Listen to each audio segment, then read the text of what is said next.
बिस्मिल्लाहिर्रहमानिर्रहीम। मेरा भाई 5 वक्त का नमाजी था। सारी रात कुरान की तिलावत करता, मगर अम्मा जब भी उसे खाना देने के बाद बाहर निकलती तो अम्मा को हुलिया खराब होता और कहती, तेरे भाई को कीड़े पड़ेंगे। एक दिन अम्मा के कपड़े पहनकर भाई के कमरे में गई तो कदमों तले से जमीन निकल गई। मैं खाना बनाते मुसलसल भाई के बारे में सोच रही थी। उसका रवैया आजकल बहुत बदल सा गया था। मैं जानने के लिए कोशिश थी, मगर मुझे कुछ मालूम ना था। मैं खाना ट्रे में सजाकर अम्मा के पास ले आई। अम्मा, आज मैं भाई को खाना दे आऊं? अरे नहीं, मैं दे आती हूँ। अम्मा ने झट मेरे हाथ से ट्रे पकड़ ली। पर अम्मा, आपकी तबीयत इतनी खराब है, आज तो मैं ही ले जाती हूँ। मैंने अम्मा के हाथ से खाने की ट्रे पकड़ने की कोशिश की तो अम्मा ने एकदम ट्रे दूसरी तरफ कर ली। अरे रहने दे। अम्मा के रवैये से मुझे साफ महसूस हुआ कि कुछ गड़बड़ थी। मगर अम्मा, मेरे ले जाने से क्या हो जाएगा? मैंने इसरार किया। तेरा दिमाग खराब है क्या? जब रोज खाना मैं ले जाती हूँ तो आज तू क्यों जिद कर रही है? अम्मा ने मुझे जोर से डांटा तो मैं चुप करके बैठ गई। मगर मैंने ठान लिया था कि मैं भाई के बदले हुए रवैये की वजह जान कर रहूंगी। अम्मा जरूर कुछ न कुछ छुपा रही थी। अम्मा भाई के कमरे की तरफ बढ़ी तो मैं भी पीछे चली आई। अम्मा ट्रे उठाए कमरे में दाखिल हो गई। दरवाजा खट से बंद कर दिया गया था। मैं बंद दरवाजे पर नजरें जमा कर बैठकर अम्मा के बाहर निकलने का इंतजार करने लगी। मेरा नाम हिना है। मेरा ताल्लुक एक मुतवस्सित घराने से था। हमारा घराना एक मजहबी घराना था। मेरे अब्बा मोहल्ले की मस्जिद के इमाम थे। दरअसल ये मस्जिद अब्बा ने ही तामीर की थी। अम्मी बताती थी कि कई साल पहले जब अब्बा गांव से शहर इस इलाके में आए थे तो उस वक्त यहाँ ज्यादा आबादी नहीं थी और ना ही ये जगह तरक्की याफ्ता थी। उस वक्त यहाँ चंद एक घर ही आबाद थे, लेकिन अब्बा को ये जगह पसंद आ गई थी। अब्बा ने यहाँ पर जमीन खरीद कर एक हिस्से पर घर बनाया था और जमीन का कुछ हिस्सा मस्जिद के लिए वक्फ कर दिया था। अब्बा का ईमान था कि अल्लाह का घर बनाना सबसे बड़ी नेकी और सदका जारिया है। उस वक्त इलाके में कोई मस्जिद न थी। यही वजह थी कि उन्होंने जमीन का पिछला हिस्सा मस्जिद के लिए मुख्तस किया और अगले हिस्से में घर बना लिया था। हमारे घर की तरफ मस्जिद की दीवार थी और मस्जिद का दरवाजा पिछली गली की तरफ खुलता था। यूं हमारा घर और मस्जिद हमेशा अलग अलग रहे। अब्बा ने मस्जिद की तामीर भी खुद करवाई थी। वो न सिर्फ माली तौर पर मस्जिद की तामीर में मदद करते, बल्कि उसके काम में भी शरीक रहते थे। वो खुद मस्जिद की तामीर करने वाले मजदूरों के साथ वक्त गुजारते और इस बात का ख्याल रखते कि हर काम बेहतरीन तरीके से हो। मस्जिद की तामीर में कई महीने लग गए थे, लेकिन अब्बा ने कभी भी थकन महसूस नहीं की। उनका कहना था कि वो इस मस्जिद को सिर्फ इबादतगाह नहीं बल्कि एक दरसगाह भी बनाएंगे। मोहल्ले के अलावा रफ्ता रफ्ता इर्द गिर्द के इलाकों से भी लोग मस्जिद में नमाज पढ़ने आने लगे थे। बच्चे भी कुरान पढ़ने के लिए मस्जिद का रुख करते। अब्बा उन्हें कुरान पढ़ाते और हिफ्ज भी करवाते थे। वक्त गुजरने के साथ साथ मस्जिद की वसअत में इजाफा होता चला गया था। अब्बा का ज्यादातर वक्त मस्जिद के कामों और इबादत में गुजरता था। हमारे इलाके के लोग अब्बा की बहुत इज्जत करते थे और अक्सर अपने मसाइल के हल के लिए उनसे रुजू करते थे। अब्बा भी हमेशा इलाके के लोगों की मदद करने में सबसे आगे रहते थे। अब्बा को गांव से जमीनों की रकम हर माह मौसूल हो जाती थी, जिससे हमारी गुजर बसर बड़ी आराम से हो जाती थी। घर की रौनक अम्मा थी। अम्मा सुबह से शाम तक घर के कामों में मसरूफ रहती। अब्बा की हर बात अम्मा के लिए हुक्म का दर्जा रखती थी। घर के काम के अलावा शाम को अम्मा मोहल्ले की बच्चियों को कुरान पाक भी पढ़ाती थी। मोहल्ले की औरतें अम्मा को आपा कहा करती थी। अम्मा भी बड़ी बहन की तरह उनके मसाइल सुनती और उन्हें हल करने की पूरी कोशिश करती थी। अम्मा का दिल बहुत नरम था और वो हर किसी के दुख को सुनकर उस पर आंसू बहाती थी और उनके लिए दुआ करती रहती। उनके हाथों का बना हुआ खाना इतना लजीज होता कि मोहल्ले भर में उसकी खुशबू पहुंच जाती। हम 2 बहन भाई थे। मेरे बड़े भाई का नाम अब्दुल्ला था। भाई की तरबियत अब्बा ने बहुत अच्छे अंदाज से की थी। वह कुरान हाफिज और 5 वक्त का नमाजी था। मैट्रिक तक स्कूल की तालीम भी हासिल की थी। वो अपनी उम्र के लड़कों से बिल्कुल मुख्तलिफ था। वो बहुत इबादत गुजार था और दिन रात तिलावत कुरान में मसरूफ रहता। वो अपना ज्यादातर वक्त मस्जिद में अब्बू के साथ ही गुजारता। भाई मोहल्ले से गुजरते हुए हमेशा अपनी नजरें झुकाकर गुजरता। उसने आज तक किसी लड़की को नजर उठाकर न देखा था। मोहल्ले के लोग उसकी नेकी और शराफत से बहुत मुतासर थे और अपने लड़कों को भाई की मिसालें देते न थकते थे। भाई देखने में भी बहुत खूबसूरत था। सफेद रंगत पर छोटी सी स्याह दाढ़ी उस पर बहुत जचती थी। भाई में बेशुमार खूबियां थी। मैंने मैट्रिक तक तालीम हासिल करके स्कूल को खैरबाद कह दिया था। अब मेरा सारा वक्त घर में गुजरता था। मैं अम्मा के साथ घर के कामों में मदद करवाती और चोरी चुपके रेडियो भी सुन लेती थी। सच तो ये था कि मैं भाई जैसी नेक और इबादत गुजार न थी। इसी बात पर मुझे अक्सर अम्मा से डांट भी पड़ती थी। हमारी जिंदगी बहुत सादा थी, हमारी जरूरियात ज्यादा थी ना ख्वाहिशात। यही वजह थी कि हमारी जिंदगी बड़े सुकून से गुजर रही थी। लेकिन ये सुकून हमारी जिंदगी में तब तक था जब तक शन्नो हमारी जिंदगी में दाखिल न हुई थी। शन्नो की हमारे घर आमद ने हम सबकी जिंदगी में हलचल मचा दी थी। शन्नो और उसकी माँ हमारे मोहल्ले में नई नई आई थी। उन्होंने हमारे घर के करीब ही एक छोटा सा घर किराए पर लिया था। शन्नो बहुत खूबसूरत थी। लगता था कि अल्लाह ने उसे बड़ी फुर्सत से बनाया था। अगर ये कहा जाए कि वो मोहल्ले के सब लड़कियों से खूबसूरत थी तो बेजाना होगा। शन्नो की माँ ने मोहल्ले में सबको यही बताया था कि वो बेवा है और उसके शौहर का कुछ अर्सा पहले ही इंतकाल हो चुका है। लेकिन शन्नो की माँ को देखकर लगता नहीं था कि वो बेवा है। उसका सजना संवरना और हर वक्त नकसुक से तैयार रहना, उसकी गुफ्तगू का अंदाज भी बड़ा दिल मोह लेने वाला था। देखने में वो शन्नो की माँ से ज्यादा उसकी बड़ी बहन दिखाई देती। यही हाल शन्नो का था। शन्नो भी हर वक्त निखरी और खुशबू से महकती रहती। शोखो चंचल भी थी, इसीलिए मोहल्ले के लड़कों का उसके घर के आसपास आना जाना लगा रहता था। शन्नो भी मोहल्ले के लड़कों से खूब हंस हंस कर बातें करती और उन्हें खूब लिफ्ट करवाती। मोहल्ले की अक्सर औरतों की राय उन माँ बेटी के बारे में कुछ अच्छी न थी। मोहल्ले की औरतें अम्मा के पास आया करती तो माँ बेटी की खूब बुराइयां करती। पता नहीं ये माँ बेटी कहाँ से हमारे मोहल्ले का माहौल खराब करने आ गई हैं। अजीब औरतें हैं, इनके आगे पीछे कोई रोक टोक करने वाला ही नहीं है। शौहर मरा है और कोई बाप भाई तो होगा। अकेली रहती है माँ बेटी और हर वक्त तैयार होकर बाहर फिरती रहती है। औरतों का कहना था कि उन दोनों माँ बेटी का चाल चलन कुछ ठीक नहीं है। अम्मा उनकी बातें सुनती तो कानों को हाथ लगाती। तौबा तौबा, खुदा से डरो। इस तरह किसी पर तहमत लगाना बहुत ही गलत बात है। अल्लाह ताला नाराज होता है। बहुत सख्त हिसाब होगा आखिरत में ऐसे लोगों का। अपने साथ मुझे भी गुनहगार करती हो तुम। अम्मा ऐसी औरतों को बुरी तरह से झड़क देती पर उन पर कुछ असर ना होता। वो मुंह बनाकर चली जाती। तौबा तौबा, ये औरतें भी क्या क्या सोचती रहती हैं। कुछ औरतों को बन संवर कर रहने का शौक होता है। इसमें ऐसी कोई गलत बात तो नहीं है जो उन पर तहमती लगा दी जाए। उनके जाने के बाद भी अम्मा तौबा तौबा करती रहती। एक दिन शन्नो अपनी माँ के साथ हमारे घर अम्मा से मिलने आई थी। अम्मा बड़े तबाक से उन दोनों से मिली और उनकी खातिर तवाज़ु की थी। शन्नो के वालिद काफी अरसे से बीमार थे। अभी 3 महीने पहले ही उनका इंतकाल हुआ है। शौहर के मरने के बाद ससुराल वालों ने मुझे और मेरी बेटी को घर से निकाल दिया, इसीलिए यहाँ किराए पर घर लेकर रहना पड़ रहा है। अम्मा को शन्नो की माँ के हालात जानकर बहुत दुख पहुंचा था। अम्मा ने उसे तसल्ली तशफ़ी दी थी, बहन परेशान मत हो, अल्लाह अपने मुसीबत ज़्यादा बंदों की ज़रूर मदद करता है। आपके मसाइल भी ज़रूर हल हो जाएंगे। सच कहूँ तो पूरे मोहल्ले में आपके जैसा घराना कोई नहीं।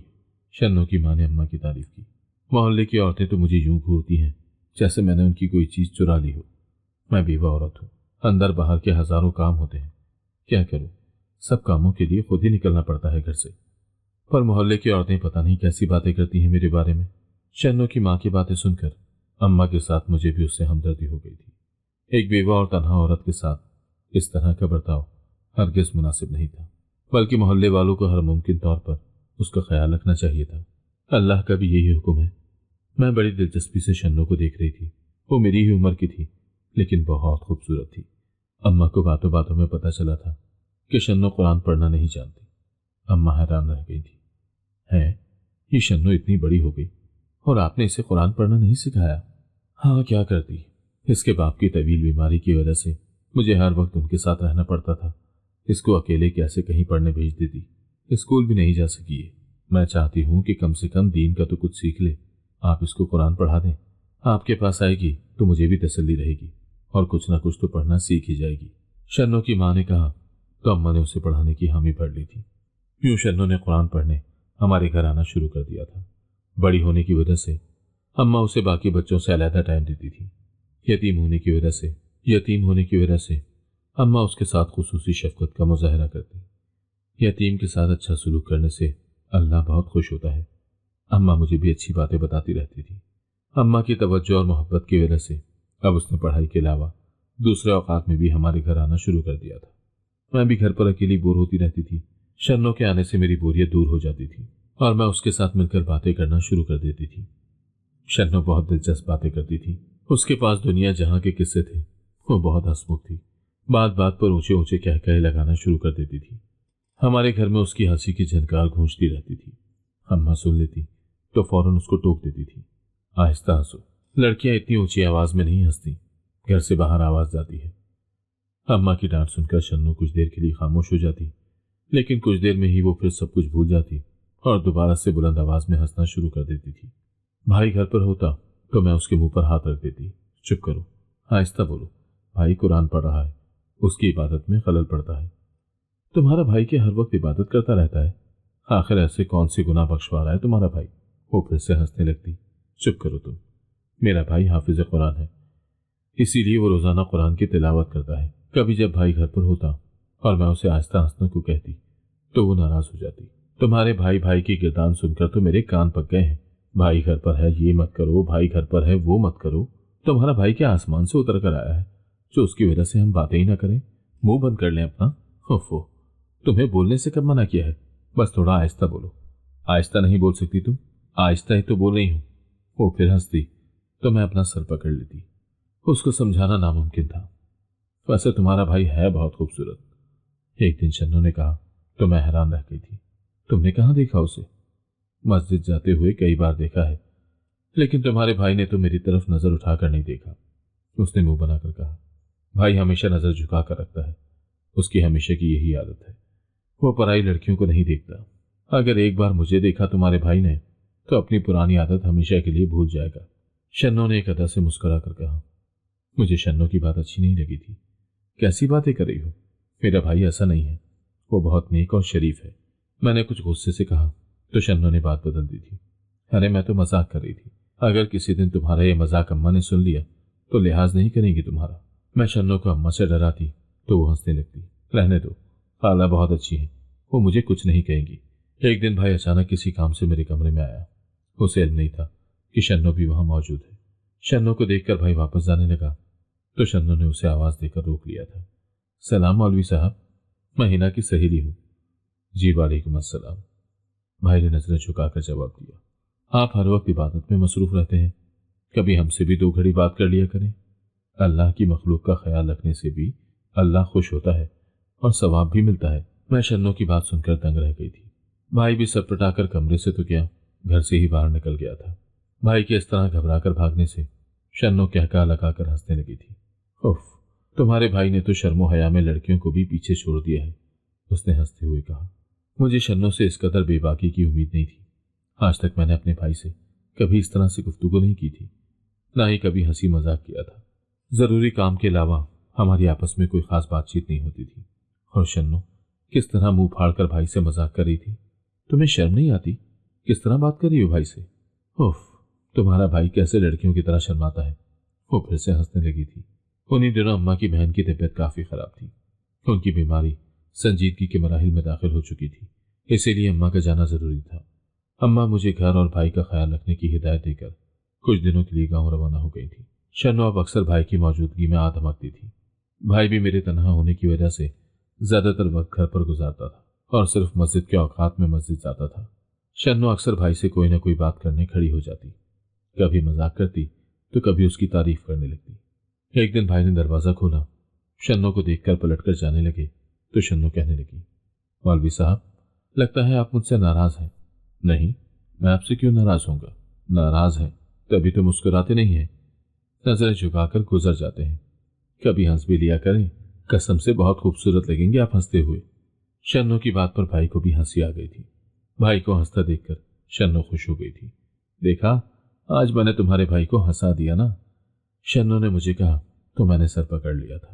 भाई से फ्री होने की कोशिश मत किया करो, ये ना हो कि किसी दिन वो तुम्हारी बेइज्जती कर दे, फिर मुझे मत कहना। हो ही नहीं सकता कि तुम्हारे भाई कभी मेरी बेइज्जती करे, वो इतरा कर कहती। एक दिन मैं और शन्नू किचन में थे कि भाई नमाज पढ़ने के लिए तैयार होकर निकलने लगा। शन्नू ने फिर से भाई को आवाज देकर रोक लिया था। अरे मौलवी साहब, बस अल्लाह से बातें करते रहेंगे या कभी हमारी बात भी सुनेंगे? अच्छा, आज मेरे लिए दुआ कीजिएगा, मैं बहुत परेशान हूँ। दुआ करें कि मेरी परेशानी खत्म हो जाए और मेरे दिल की आरजू पूरी हो जाए। भाई ने कुछ न कहा, लेकिन शन्नू की बात सुनकर वो चौंक गया था। फिर वो घर से बाहर चला गया। तुम्हें क्या परेशानी है? मैंने पूछा तो वो हंसने लगी। उसके चेहरे से तो नहीं लगता था कि वो किसी परेशानी में मुब्तला है। वो रोज की तरह निखरी और खुशबाश थी। शन्नू ने क्या कहा लगाते हुए कहा, तुम्हारे भाई को छेड़ने में बहुत मजा आता है, वो बहुत मासूम है। ऐसे लड़के तो आजकल के जमाने में कहीं भी नहीं मिलते। मैंने उसे घूर कर देखा और कहा, तुम बाज आ जाओ, भाई को तंग करना बंद कर दो। वो ऐसे मिजाज के नहीं है। अरे सब मर्द एक जैसे ही होते हैं। शन्नो ने कहा तो मैं हैरान रह गई थी। वो मर्दों के मिजाज के बारे में कैसे जानती थी? शन्नो की भाई से राब्ता बढ़ाने की कोशिश मुझे अच्छी नहीं लगी थी। मुझे एहसास हो गया था कि मोहल्ले की औरतें शन्नो और उसकी माँ के बारे में जो भी बातें करती थी वो बिल्कुल ठीक थी। शन्नो में शर्मो हया नाम की चीज बिल्कुल न थी। वो अक्सर मुझसे भी ऐसे खुले डुले अंदाज में बातें करती थी। मेरी हद तक तो खैर थी। एक तो मैं लड़की थी और दूसरा सहेली होने की वजह से वो मुझसे बेतकल्लुफ भी थी। मगर उसका भाई के साथ इस तरह से बात करना मुझे बिल्कुल अच्छा नहीं लगा था। मैंने अम्मा को भी साफ साफ बता दिया कि शन्नो भाई से फ्री होने की कोशिश करती है। भाई ने अभी तक उस पर ध्यान न दिया था, मगर क्या पता कब भाई की भी नीयत बदल जाए और वो उसके चक्कर में फंस जाए। अम्मा, मोहल्ले की औरतें ठीक कहती हैं, शन्नो कोई अच्छी लड़की नहीं है। मैंने अम्मा को कहा तो अम्मा ने आंखें फाड़ कर मुझे देखा। तुम्हें किसी के बारे में ऐसी बात करने का कोई हक नहीं है। अगर वो तुम्हें पसंद नहीं है या तुम्हें उसकी कोई बात बुरी लगी है तो तुम उससे दोस्ती खत्म कर सकती हो। मैं उसे कह दूंगी कि वो हमारे घर ना आया करे। उसका रवैया बेशक गलत है, मगर हम कौन होते हैं किसी के बारे में गलत बात करने वाले। अम्मा ने मुझे भी वही दर्ज दिया था जो मोहल्ले की औरतों को देती थी। अम्मा की बात बिल्कुल ठीक थी, लेकिन मेरा भी अम्मा को इस बारे में बताना जरूरी था। भाई को बचाने का ये वाहिद तरीका था और मैं नहीं चाहती थी कि भाई उस जैसी चालाक लड़की के चक्कर में फंस जाए और मोहल्ले में हमारी बदनामी हो। अम्मा ने शन्नो को साफ मना कर दिया था कि वो हमारे घर ना आए। वो अफसोस और हैरत से अम्मा का मुंह देखने लगी। मगर खाला, मैंने किया ही क्या है? मैं तो आपसे कुरान पढ़ने आती हूँ। तुम्हारा ध्यान कुरान की तरफ कम और बातों की तरफ ज्यादा होता है। फिर मैं अकेले तुम्हें वक्त भी नहीं दे सकती, लिहाजा तुम किसी और से सबक हासिल कर लो। अगर तुम्हें पढ़ने का शौक होगा तो तुम जरूर सीख जाओगी। मुझे भी अफसोस है कि मुझे तुम्हें इस तरह से बीच में छोड़ना पड़ रहा है, मगर मैं क्या करूं। तुम इसको मेरी मजबूरी समझ दो, लेकिन तुम अपनी तालीम का सिलसिला ना रोकना और पढ़ाई जारी रखना। अगर हो सके तो मस्जिद चली जाया करो। मैं हिना के अब्बा को कह दूंगी, वो तुम्हें लड़कियों के औकात में मस्जिद में ही पढ़ा दिया करेंगे। अम्मा ने उसको तफसील से समझाया तो वो मुंह बनाकर चली गई। शायद उसको समझ आ गई होगी कि अम्मा की क्या मजबूरी थी जो उसको पढ़ाने से इनकारी थी। उसने मेरी तरफ भी पलट कर ना देखा था। शायद वो समझ गई होगी कि अम्मा को मैंने मना किया था। मुझे भी अफसोस तो था कि मेरी वजह से उसकी पढ़ाई बीच में अधूरी रह गई थी और उसका हमारे घर आना भी बंद हो गया था। मगर फिर भी मुझे यही बेहतर फैसला लगा। मैं नहीं चाहती थी कि शन्नो भाई से बेतकल्लुफ होकर बात करे और कोई मसला खड़ा हो। मोहल्ले में अब्बा की बड़ी इज्जत थी। जरा सी बेपरवाही से ये इज्जत मट्टी में रुल सकती थी। शन्नो के घर में न आने से घर में रौनक बिल्कुल कम होकर रह गई थी। अब बाकी बच्चे अम्मा के पास पढ़ने आते, लेकिन उनके पढ़ने आने का वक्त मुख्तलिफ था, क्योंकि वो उस वक्त आती थी जब बाकी बच्चे ना होते। वो बाकी बच्चों के मुकाबले में उम्र में काफी बड़ी थी, लिहाजा उसको बाकी बच्चों से शर्म महसूस होती थी। मगर अब बाकी बच्चे पढ़कर चले जाते, लेकिन शन्नो ना आती। मुझे भी कुछ बोरियत का एहसास होता, लेकिन मैंने ये फैसला बेहतरी के लिए किया था और मैं अपने फैसले पर जरा ना डगमगाई थी। शन्नो की दोस्ती की कुर्बानी देना मेरे लिए बेहतर था, बजाय इसके कि वो भाई को खराब करे। मेरा भाई बहुत ही नेक और शरीफ था और मैं चाहती थी कि वो अपनी बाकी की जिंदगी भी ऐसे ही गुजारे। भाई रफीक को अपनी दुकान पर लड़कों की जरूरत है। उसने खुद मुझसे बात की है। मैं अब्दुल्ला को वहां भेज दूं ताकि वो काम धंधे पर लग जाए। अब्बा ने घर आते ही भाई को कहा तो उसने इस बात में सर हिला दिया। मैं चला जाऊंगा अब्बा कल से। भाई ने ताबेदारी से जवाब दिया तो अम्मा अब्बा दोनों ही खुश होकर उसे दुआएं देने लगे। मैं भी दिली दिल में खुश थी। भाई की नौकरी पक्की हो जाती तो अम्मा उसकी शादी कर देती। अम्मा ने पहले ही उसकी शादी के सिलसिले में अपनी भांजी समीना के बारे में सोच रखा था। समीना बहुत भोली भाली और मासूम सी लड़की थी। मुझे और अम्मा दोनों को ही वो बहुत पसंद थी। हालांकि घर हमारा काफी आना जाना था, लेकिन समीना काफी शर्मीली थी, लिहाजा मेरी उससे ज्यादा दोस्ती न थी। फिर भी जब हम जाते तो वो हमारे साथ बहुत इज्जत और इखलाक से पेश आती और अम्मा के सामने तो वो बिछी जाती थी। क्योंकि अम्मा ने खाला के कानों में भी ये बात डाल रखी थी तो यकीनन समीना को भी ये बात पता होगी। मेरे भाई को खानदान में सभी लोग पसंद करते थे। खानदान का बच्चा बच्चा उसकी शराफत का गवाह था। तो ऐसे में भला भाई के रिश्ते से इनकार क्यों कर होता? हमने एक बार भी न सोचा था कि खाला इस रिश्ते से इनकारी होगी। उनकी आमादगी उनके लहजे से ही जाहिर होती थी। वो मुझसे और अम्मा से बहुत प्यार और एहतराम के साथ पेश आया करती। भाई ने जल्द ही चचा रफीक की दुकान पर जाना शुरू कर दिया। भाई बहुत मेहनत से काम करता था। चाचा रफीक उसके काम से बहुत खुश थे। अब्बा बाकायदगी से मस्जिद जाया करते थे। अब्बा की जिंदगी का मकसद कभी भी पैसे कमाना ना रहा था। उन्होंने हमेशा सादगी के साथ जिंदगी गुजारी और मैंने और अम्मा ने भी हमेशा हर मामले में उनका साथ दिया। ना तो अम्मा की बड़ी बड़ी ख्वाहिशात थीं और ना ही मेरी। अब्बा के किसी भी फैसले से इनकार करना हमारी खसलत में शामिल ना था। भाई के काम पर सेटल होते ही अम्मा, अब्बा और भाई ने मेरे रिश्ते की तलाश शुरू कर दी। अम्मा, ये क्या बात हुई भला? मैंने अम्मा से तकरार की। हम चाहते हैं कि तेरा और तेरे भाई का रिश्ता एक साथ ही हो जाए और दोनों की एक साथ शादी कर दी जाए। अम्मा की बात सुनकर मुझे अफसोस हुआ। उन्हें मुझे घर से निकालने की कितनी जल्दी थी। पर अम्मा, मैंने अभी अपनी भाभी के साथ वक्त गुजारना है। मेरे और भाई की उम्रों में अच्छा खासा फर्क है। मगर फिर भी अम्मा को मेरी शादी की फिक्र पड़ गई थी। अरे, हम नहीं चाहते कि तू अपनी भाभी से लड़ती रहे और घर में फसाद बरपा हो, अब्बा ने हंसकर कहा। तो मैंने हैरान नजरों से अब्बा को देखा। अब्बा, आप मेरे बारे में ऐसा सोचते हैं? अरे नहीं, मैं तो मजाक कर रहा था। अब्बा ने फौरन ही मुस्कुराकर कहा। तो मैं भी मुस्कुरा दी। मैं जानती थी अब्बा मेरे बारे में ऐसा कभी नहीं सोच सकते। शन्नू के घर न आने के बाद भाई काफी बेचैन रहने लगा था। मैं भाई की बेचैनी को अच्छे से समझ रही थी। लगता था कि वो शन्नू की शरारतों और हंसी मजाक का आदी हो गया था और उसकी कमी को महसूस कर रहा था। दरवाजे पर दस्तक होती तो भाई फौरन ही दरवाजे पर जाता और शन्नू को ना पाकर उसके चेहरे पर एक मायूसी सी छा जाती थी। लेकिन कुछ दिनों में भाई की बेचैनी खत्म हो गई थी।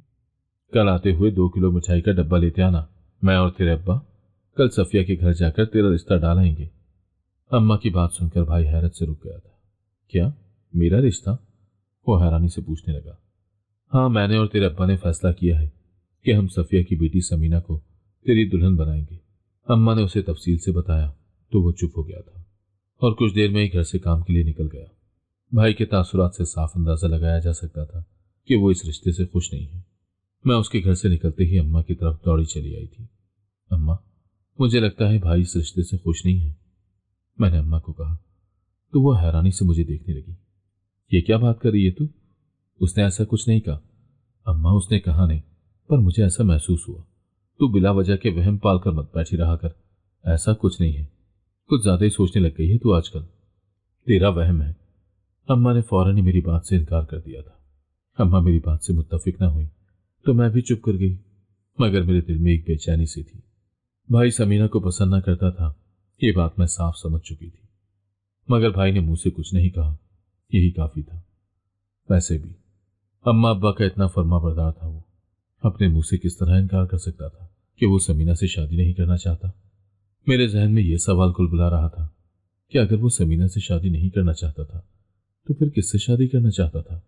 लेकिन यह सवाल लबों पर लाने की मेरी हिम्मत थी ना जुर्रत। आजकल भाई मोबाइल फोन पर कुछ ज्यादा ही मसरूफ रहने लगा था। इससे पहले तो वो फोन देखता भी ना था। उसका फोन अलमारी में बंद पड़ा रहता था। लेकिन आजकल फोन उसके हाथ में मौजूद होता और वो कुछ पढ़कर मुस्कुराता रहता। न जाने क्यों मेरा शक सन्नू की तरफ चला जाता था। कहीं भाई उसी से तो बात नहीं करता। नहीं नहीं, भाई ऐसा कैसे कर सकता है। मैं खुद को ही झुठला देती। लेकिन कुछ दिनों में ही सब कुछ वाजे हो गया था। मोहल्ले की कई औरतों ने भाई को शन्नू के साथ बातचीत करते देखा था। औरतों ने अम्मा को आकर इस बारे में बताया तो वो दंग रह गई थी। मेरा दिल भी डूब गया था। शन्नू का जादू भाई पर चल चुका था। भाई न जाने कब से उससे राब्ता रखे हुए था। लेकिन इस तरह की बातें छुपाई नहीं छुपती। मोहल्ले के लोगों ने भाई को शन्नू से बातें करते देख लिया था। अम्मा सख्त परेशान थी।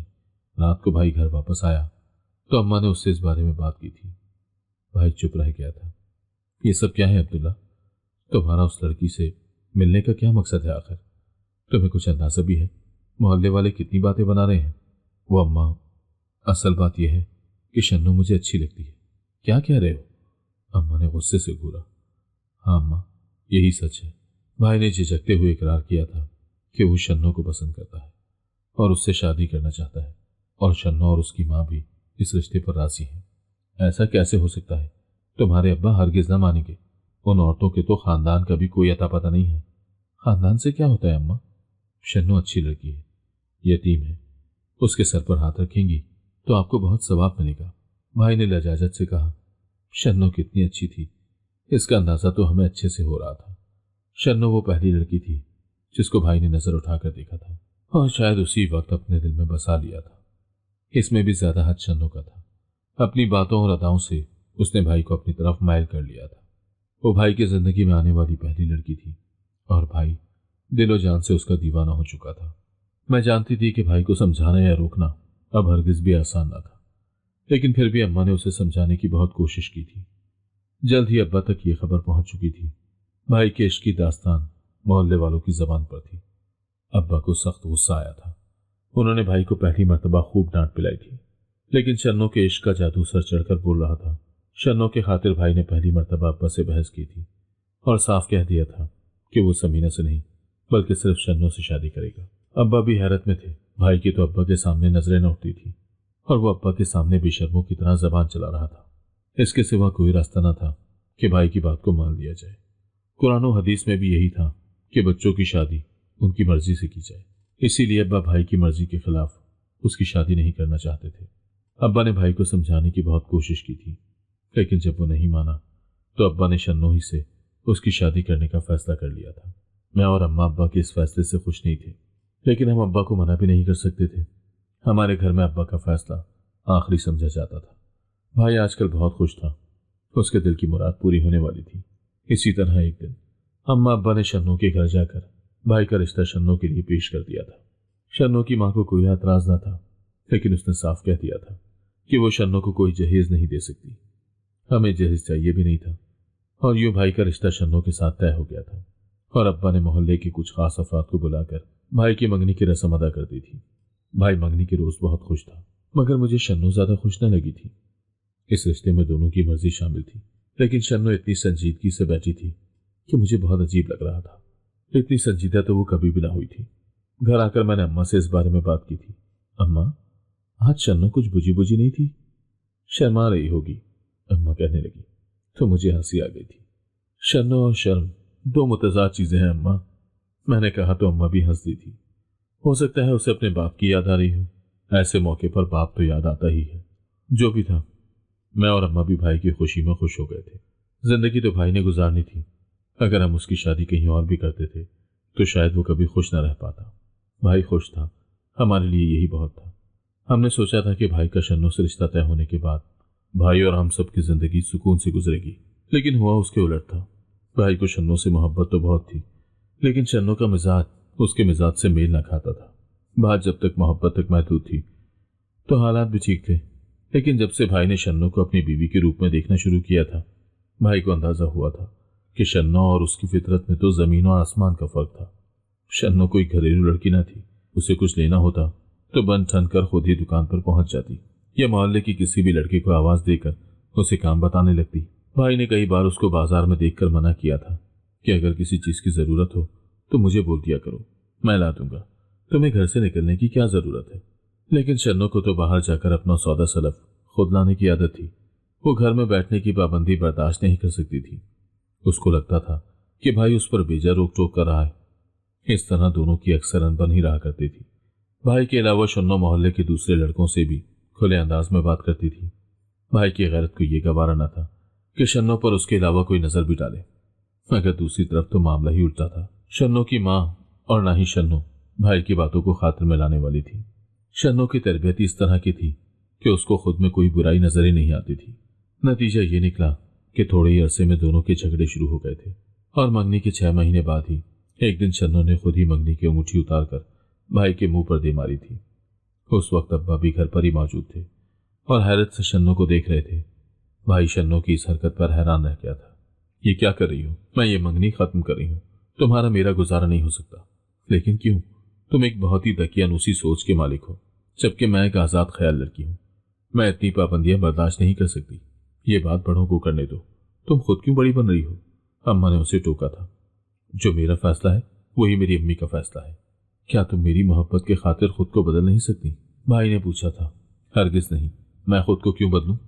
वैसे भी मैं तुमसे मोहब्बत नहीं करती। मैं तो सिर्फ ये देखना चाहती थी कि तुम अपने किरदार के कितने पक्के हो। तुम्हारी बहन मेरे सामने हर वक्त तुम्हारी इबादत गुजारी और किरदार की तारीफ करती रहती थी। इसीलिए मैंने सोचा देखना चाहिए तुम कितने अल्लाह के मानने वाले हो, किरदार के कितने मजबूत हो, कब तक मेरे हुस्न के आगे टिक सकते हो। लेकिन तुम तो मेरी तवक्को से भी बहुत जल्दी ढेर हो गए।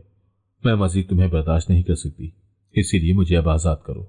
मैं तुम्हारी गुलामी नहीं कर सकती, ना ही किसी मौलवी से शादी कर सकती हूँ। अगर मोहब्बत नहीं थी तो मंगनी क्यों की तुमने? उसी वक्त मना क्यों नहीं किया?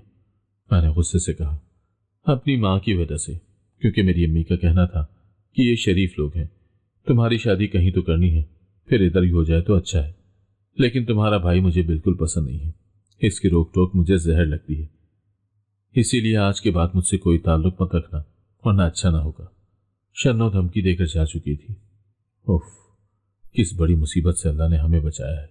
अब्बा ने कानों को हाथ लगाकर कहा और शुक्राना अदा करने मस्जिद चले गए। मैं और अम्मा हक्का बक्का रह गए थे। भाई का तो चेहरा ही सफेद पड़ गया था। बाप और माँ बहन के सामने इतनी बेइज्जती वो बर्दाश्त नहीं कर पा रहा था। जिस लड़की की खातिर माँ बाप की नाफरमानी की थी, वो यूं से रुसवा कर गई थी। वो तो उससे महज मोहब्बत का खेल रचा रही थी, उसे आजमा रही थी, और वो इस आजमाइश में नाकाम रह गया था। अम्मा ने भाई को समझाने की कोशिश की थी, फिक्र न करो, अच्छा हुआ पहले ही हकीकत खुल गई, वरना बाद में क्या होता। तुम गम न करो, अल्लाह तुम्हें बेहतरीन नेमुल बदल अता करेगा। मैंने भाई के चेहरे पर गम की लकीरें देखी। वो शन्नो को अपनी जिंदगी समझता था, और शन्नो ने क्या किया था। उसके जहन में कई सवालात थे, मगर जो सबसे बड़ा सवाल था वो था कि शन्नो ने ऐसा क्यों किया। वो शन्नो की बेवफाई और उसके छोड़ जाने को कबूल नहीं कर पा रहा था। इसके अलावा वो अपने वालिदैन की नाफरमानी के बारे में भी सोच रहा था, जो उसके लिए मजीद परेशानी का बाइस बन रहा था। उसने शन्नो के खातिर अपनी जिंदगी को तमाशा बना लिया था, रुसवाई मोल ली थी, और अब उसे अपनी गलती का एहसास हो रहा था। लेकिन वक्त गुजर चुका था। उसके अंदर एक जंग चल रही थी। एक तरफ मोहब्बत का दुख और दूसरी तरफ बेवफाई को सहना आसान न था। मेरे दिल में भाई के लिए बेपनाह हमदर्दी थी। मैं जानती थी कि उसके लिए इस दुख से निकलना इतना आसान नहीं था। वो गहरे सदमे में था। उसने खुद को कमरे में बंद कर लिया था और कमरे से बाहर निकलना बिल्कुल ही छोड़ दिया था। वो नमाज के लिए भी मस्जिद नहीं जाता था। अब्बा भी उन दिनों तबलीगी जमात के साथ मस्जिद में ही मसरूफ थे।